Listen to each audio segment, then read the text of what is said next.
নমস্কাৰ ছাত্ৰ ছাত্ৰীসকল, সকলোকে সন্ধিয়াৰ শুভেচ্ছা জনাই আজি মই মোৰ ভিডিঅ'টোত দিবলৈ লৈছোঁ ক্লাছ 7ৰ ইংৰাজী পাঠ্যপুথিৰ লেচন নাম্বাৰ 7 এ চাইল্ডছ বিউটি নামৰ গল্পটোৰ এক্টিভিটি নাম্বাৰ 2 আৰু 3 প্ৰশ্নকেইটা মই পঢ়ি দিম, এনচাৰটো লিখিও দিয়া আছে আৰু পঢ়ি দিম, তোমালোকে বুজি ল'বা। কুৱেশ্যন নাম্বাৰ 2ত আছে, do you remember the story? তোমালোকৰ গল্পটো মনত আছেনে? Rearrange the sentences as they happened in the story to see how well you remember what happened. ইয়াত কালি পঢ়া গল্পটো আজি মনত থাকিলে নাই? মই কালি ভিডিঅ'টোত দিছিলোঁ গোটেই গল্পটো, অসমীয়া অনুবাদটো, আৰু সেই অসমীয়া অনুবাদটো মনত পেলাই তোমালোকে ষ্টৰীটো এফালৰ পৰা মনত পেলাই এই তলৰ বাক্যবোৰৰ খেলি মেলিকৈ দি থোৱা আছে আগা পিছাকৈ। গতিকে প্ৰথমৰ পৰা একাধিক্ৰমে বাক্যবোৰ লিখি গল্পটো সম্পূৰ্ণ কৰিবলৈ কৈছে। এই গল্পটো সম্পূৰ্ণ কৰিবলৈ যাওঁতে আমি প্ৰথম এ নম্বৰ চেণ্টেন্সটো আছিলে, ইচ minister bought a child two জাজ who was the most beautiful child. প্ৰত্যেকজন মন্ত্ৰীয়েই এজন কেঁচুৱা ৰাজ দৰবাৰলৈ লৈ আহিলে। কিহৰ কাৰণে লৈ আহিলে? টু জাজ who was the most beautiful child. কোনজন কেঁচুৱা আটাইতকৈ ধুনীয়া তাক বাছনি কৰিবৰ বাবে। তাৰ পিছৰ বাক্যটো আছিলে, Birbal said that all parents found their children very beautiful. বীৰবলে কৈছিল যে সকলো মাক দেউতাকে তেওঁলোকৰ নিজৰ ল'ৰা ছোৱালীবোৰক ভাল দেখে। 3 নম্বৰত আছিলে, Akbar said that no' child was more beautiful than his grandson. যে আকবৰে কৈছিলে তেওঁৰ নাতিতকৈ ধুনীয়া কোনো কেঁচুৱা আৰু নাই। নাম্বাৰ ডিত আছিলে, the mother did not let Birbal bring the child to the court. যে মাকে কেঁচুৱাটোক বীৰবলক ৰাজসভালৈ আনিবলৈ দিয়া নাছিলে। নাম্বাৰ চিত আছিলে, Akbar with his minister went in disguise to see the child. আকবৰে তেওঁৰ মন্ত্ৰীসকলৰ সৈতে ছদ্মবেশেৰে কেঁচুৱাটো চাবলৈ গৈছিল। এফত আছে, the mother got angry when she heard Akbar's words. মাকৰ আকবৰৰ কথা শুনি বৰ খং উঠিছিলে। জিত আছে, they found a child playing on a heap of sand. তেওঁলোকে দেখিলে এটা কেঁচুৱাই বালি ধূলিৰ সৈতে খেলি আছে। 8ত আছে, Akbar said he had never চিন এ চাইল্ড আগলিয়াৰ দেন দিছ। যে আকবৰে ইয়াৰ সমান কুৎসিত ল'ৰা আগতে দেখা নাই। 8 আছে, Akbar agreed with Birbal that all parents find their own children beautiful. আকবৰে বীৰবলৰ লগত সন্মত হৈছিল যে সকলো মাক দেউতাকেই নিজৰ ল'ৰা ছোৱালীক ভাল দেখে। জেত আছে, the mother took the baby inside and shut the door. মাকে কেঁচুৱাটো ভিতৰ সুমুৱাই নি দৰজাখন বন্ধ কৰি দিলে। এতিয়া একাধিক্ৰমে যদি বাক্যবোৰ লিখি যাওঁ তেতিয়া প্ৰথমতে আমি লিখিম যে প্ৰথম বাক্যটো লিখিম, Akbar said that no' child was more beautiful than his grandson. এইখিনিতে গল্পটো আৰম্ভ হৈছিলে, কাহিনীটো। আকবৰে যেতিয়া নিজৰ নাতিৰ কথা বৰ ধুনীয়া কেঁচুৱা, মোৰ নাতিৰ সমান ধুনীয়া কেঁচুৱা আৰু কোনো নাই, তেনেকুৱা ধৰণে আমি অসমীয়াত ফুটনি বুলি কওঁ, ফুটনি মাৰি থাকোঁতে বীৰবলে তেতিয়া কৈছিলেগৈ, সেই কথাষাৰ কওঁতেই গল্পটো আৰম্ভণি হৈছিলে। তাৰ পিছৰ ঘটনাখিনিয়ে গল্পটোত ইয়াত দিয়া বাক্যকেইটাত আছে। গতিকে প্ৰথম বাক্য আমি পালোঁ, Akbar said that no' child was more beautiful than his grandson. ইয়াত মাৰ্কিং কৰি দিছোঁ। এই চি নম্বৰ বাক্যটো হ'ব নাম্বাৰ 1 বাক্য। তোমালোকে এফালৰ পৰা লিখি যাবা বাক্যবোৰ। তাৰ পিছৰ বাক্য হ'ব, Birbal said that all parents found their children very beautiful. আকবৰে কৈছিলে হয় তেওঁৰ নাতিনীয়েকৰ সমান ধুনীয়া ল'ৰা কোনো নাই, কিন্তু বীৰবলে ক'লে যে মাক দেউতাকৰ কাৰণে সকলো ল'ৰা ছোৱালীয়েই ধুনীয়া। এইটো 2 নম্বৰ বাক্য। তাৰপিছত ঘটনা হ'ল কি, মিনিষ্টাৰবোৰে এই কথাটো শুনি ভাবিলে যে আমি দেখোন এটা কেঁচুৱা লৈ আহিব পাৰোঁ আৰু কোনটো ধুনীয়া আমি নিজেই বিচাৰি ল'ব পাৰোঁ তাৰ পৰা।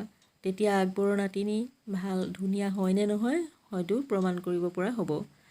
গতিকে সেই বাক্যটো আমি পালোঁ, is minister bought a child two জাজ who was the most beautiful child, এইটো নাম্বাৰ 3 পৰিলে।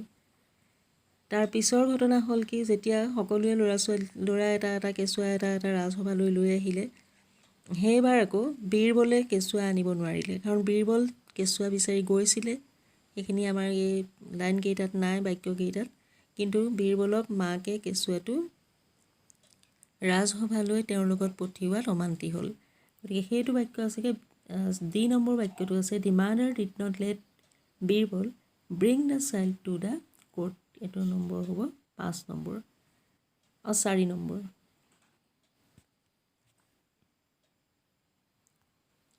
তাৰ পিছৰ বাক্যটো আছিলে, Akbar with his minister went in disguise to see the child.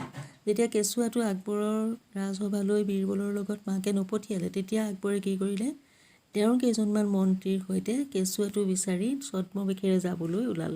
এইটো 5 নম্বৰ বাক্য।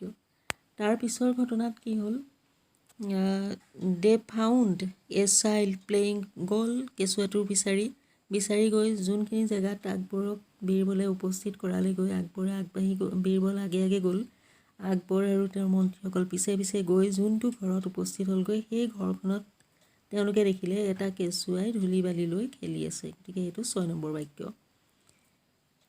সেই কেঁচুৱাটো দেখাৰ পিছত আকবৰৰ প্ৰতিক্ৰিয়া হ'ল কি, আকবৰে কোনোদিন তেনেকুৱা কুৎসিত বুলি ভবা কেঁচুৱা জীৱনত দেখাই নাছিলে। গতিকে আকবৰে কৈ দিলে যে Akbar said he had never চিন এ চাইল্ড আগলিয়াৰ দেন দিছ। গতিকে এইটো হ'ল আমাৰ 7 নম্বৰ বাক্য। সেই কথাষাৰ শুনাৰ লগে লগে কেঁচুৱাটোৰ মাকৰ খং উঠিলে। এইটো বাক্য আছিলে F নম্বৰত, the mother got angry when she heard Akbar's words. গতিকে আমি চিৰিয়েলি 8 নম্বৰত এইটো বাক্য লিখিম। ইয়াৰ পিছত মাকৰ যেতিয়া খং উঠি মাকে কি কৰিলে, কেঁচুৱাটো ঘৰৰ ভিতৰলৈ সুমুৱাই নি দৰজাখন বন্ধ কৰি দিলে। The mother took the baby inside and shut the door. সেইটো 9 নম্বৰ বাক্য। আৰু তেতিয়াহে আকবৰে বুজি পালে যে সকলো ল'ৰা ছোৱালীয়ে নিজৰ মাকৰ কাৰণে, মাক দেউতাকৰ মনত সকলো ল'ৰা ছোৱালীয়েই ধুনীয়া। সেই কথাতে Akbar agreed with Birbal that all parents find their own children beautiful. এইটো হ'ল 10 নম্বৰ বাক্য। এনেকুৱাকৈ খেলি মেলি হৈ থকা বাক্যবোৰ এফালৰ পৰা লিখি গ'লে নাম্বাৰ 1টো প্ৰথমতে, তাৰপিছত 2, নাম্বাৰ 3, 4, 5 তেনেকুৱাকৈ লিখি গ'লেই গল্পটো সম্পূৰ্ণ হ'ব। ইয়াৰ পিছৰ প্ৰশ্ন আছিলে, এইকেইটা কুৱেশ্যন আছিলে। কুৱেশ্যন নম্বৰ 3ত, why was Akbar happy? Akbar কিয় সন্তুষ্ট হৈছিল? আকবৰৰ কিয় সুখ আছিল, কিয় সুখ অনুভৱ কৰিছিল? ইয়াৰ এনচাৰটো হ'ল, আকবৰৰ পুতেক ছেলিমৰ এটা ল'ৰা সন্তান আছিল, গতিকে আকবৰ সুখী আছিল। এনচাৰটো লিখা হ'ল, Akbar was happy because his son Salim had a son. Akbar সুখী আছিল কাৰণ তাৰ পুতেক ছেলিমৰ এটা ল'ৰা আছিল, had a son. Akbar was happy because his son Salim had a son, কাৰণ আকবৰৰ পুতেক ছেলিমৰ এটা ল'ৰা আছিল। Next question, who used to say there is no' child more beautiful than my grandson? এই কথাষাৰ কোনে কৈছিল যে মোৰ নাতিৰ সমান ধুনীয়া কেঁচুৱা আৰু ক'তো নাই? এই কথাষাৰ কৈছিলে আকবৰে। গতিকে বাক্যটো আমি ইনডাইৰেক্ট স্পেচত লিখি দিলোঁ, Akbar said that there was no' child more beautiful than his grandson. ইয়াৰ পিছৰ কুৱেশ্যন আছিলে, why did not Birbal bring any child to the court? বীৰবলে ৰাজসভালৈ কোনো কেঁচুৱা কিয় অনা নাছিল? এনচাৰটো হ'ল, বীৰবলে কেঁচুৱা এটা বিচাৰি পাইছিলে, কিন্তু সেই কেঁচুৱাটোৰ মাকে বীৰবলৰ লগত তেওঁক ৰাজসভালৈ পঠিয়াই নিদিলে। সেইকাৰণেই বীৰবলে কেঁচুৱা ৰাজসভালৈ আনিব পৰা নাছিল। গতিকে আমি লিখিলোঁ, because the mother of the child was refusing to let him bring the child to the court, she does not want strangers to cast an evil eye on her child. ইয়াৰ পিছৰ কুৱেশ্যন আছিলে, why did his minister bring a child to the court? সকলো মন্ত্ৰীয়ে ৰাজসভালৈ কিয় কেঁচুৱা এটা লৈ আহিছিল? কিয় লৈ আহিছিলে? কোনটো কেঁচুৱা ধুনীয়া সেইটো বিচাৰ কৰিবৰ কাৰণে। His minister bought a child to the court to জাজ who was beautiful? Next question. Why did Akbar and the ministers go in disguise to see the child that Birbal could not bring to court? বীৰবলে ৰাজসভালৈ আনিব নোৱাৰা কেঁচুৱাটো চাবলৈ আকবৰ আৰু তেওঁৰ মিনিষ্টাৰসকল কিয় ছদ্মবেশত গৈছিল? ইয়াৰ answer, because the mother of the child refuse to send the child to the court with Birbal. কাৰণ কেঁচুৱাটোৰ মাকে বীৰবলৰ লগত ৰাজসভালৈ কেঁচুৱাটো পঠোৱা নাছিল। এণ্ড ছেইড আৰু কৈছিল that she did not want strangers to cast an evil eye on his child, যে অচিনাকি মানুহৰ আগত তেওঁ কেঁচুৱাটো উলিয়াবলৈ ইচ্ছা নকৰে, সেইবাবে তেওঁলোক ছদ্মবেশেৰে কেঁচুৱাটো চাবলৈ গৈছিল। নেক্সট কুৱেশ্যন আছিল, why did the mother of this child scream at Akbar? কেঁচুৱাটোৰ মাকে আকবৰক কিয় ভুৰভুৰাই উঠিছিল? ভুৰভুৰাই উঠা মানে খঙত গুজৰি গুমৰি মুখেৰে অস্পষ্টকৈ কিবা কথা কোৱা। Because when Akbar saw the child, when Akbar saw the child, কাৰণ আকবৰে যেতিয়া কেঁচুৱাটো দেখিছিল, he became irritated and said, সি আচৰিত হৈ কৈছিল, that he had never seen such an uglier child in his life, যে জীৱনত সি কাহানিও এনেকুৱা অদ্ভুত মানে কুৎসিত ল'ৰা দেখি পোৱা নাই। এই কথাষাৰত মহিলাগৰাকীৰ খং উঠিছিলে। আকবৰছ কমেণ্ট অন হাৰ চাইল্ড, আকবৰে তেওঁৰ কেঁচুৱাটোৰ ওপৰত দিয়া মন্তব্যই মেক দ্য ওমেন এংগ্ৰি, মহিলাগৰাকীক খং উঠাই দিছিল। এণ্ড স্ক্ৰীম এট আকবৰ, আৰু আকবৰক ভুৰভুৰাই কিবা কিবি কৈছিল। ইয়াৰ পিছৰ question, what did Akbar realise? আকবৰে কি ৰিয়েলাইজ কৰিলে মানে অনুভৱ কৰিলে? Akbar realise that all children seem beautiful to their parents. আকবৰে এইটোত ভাবি সিদ্ধান্ত কৰিব পাৰিলে, যে এইটো মনলৈ তেওঁৰ ভাৱ আহিলে যে সকলো মাক দেউতাকৰ কাৰণে নিজৰ ল'ৰা ছোৱালী সুন্দৰ ধুনীয়া। ইয়াৰ পিছত কেইটামান লেচনটোৰ তলত থকা প্ৰশ্ন নহয়, কিন্তু পৰীক্ষাৰ কাৰণে এইকেইটা দৰকাৰী প্ৰশ্ন, কেতিয়াবা পৰীক্ষাত এনেকুৱা প্ৰশ্ন আহে। এইকেইটা হ'ল, who was Birbal?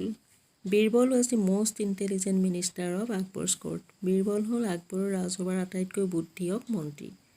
Who was Akbar? Akbar কোন? Akbar was a great emperor of Mughal dynasty. Akbar হ'ল মোগল বংশৰ এজন বিখ্যাত মহান সম্ৰাট। সম্ৰাট মানে ৰজা। Who was Salim? ছেলিম কোন? Salim was the son of emperor Akbar. Salim আছিল সম্ৰাট আকবৰৰ পুতেক। আজিৰ ভিডিঅ'টোত ইমানেই আছিলে। ইয়াৰ পিছৰখিনি প্ৰশ্ন পিছৰ ভিডিঅ'ত দিবলৈ চেষ্টা কৰা হ'ব। আজিলৈ আহোঁ, ধন্যবাদ।